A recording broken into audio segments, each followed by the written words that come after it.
Αυτής, κύριος Παπατσίπας Γεώργιος.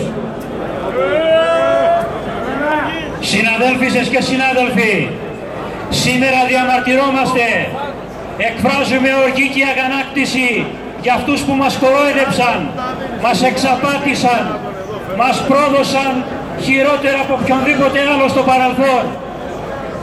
Αυτοί που πολεμούσαν τα μνημόνια και κορόιδευαν την κοινωνία, σήμερα τα υπερασπίζονται, ψηφίζουν περισσότερα, πιο επαχθή και πιο δυσβάστακτα. Οι πολέμοι των μνημονίων μας ισοπεδώνουν, μας φτωχοποιούν, μας εξαθλιώνουν. Οι αριστεροί δήθεν υπερασπιστές των δικαιωμάτων και των ελευθεριών των εργαζομένων μας ευνηδιάζουν, μας αποκλείουν από το διάλογο. Υποτιμούν ένα θεσμό και όσους τον υπηρετούν και νομοθετούν αντισυνταγματικά.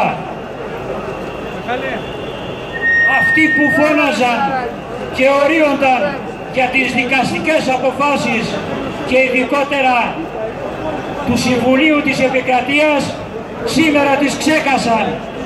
Νομοθετούν χωρίς να σέβονται τη δικαιοσύνη και δεν νοιάζονται για τις αποφάσεις της. Με αναλγησία και κινησμό πετσοκόβουν πενθήμερα, νυχτερινά καταργούν μισθολογικές προαγωγές. Δεν σέβονται αυτούς που κατοχυρώνουν την ασφάλεια στη χώρα μας. Τον ιδιαίτερο ρόλο και την επικινδυνότητα που ισοδυναμεί με εκατοντάδες νεκρούς και τραυματίες.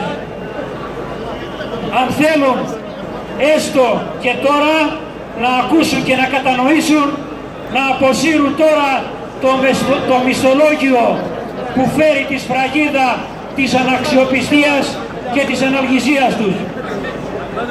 Η μερίδα συνδικαλιστών κατά τον Υπουργό μας δεν θα κάνει πίσω. Είμαστε απέναντι και θα το συνεχίσουμε. Καλό αγώνα. Πάμε στο Γενικό Λογιστήριο. Στέλνουμε αγωνιστικό μήνυμα στον Πρόεδρο και στα μέλη της ΠΟΑΣΥ που βρίσκονται μέσα.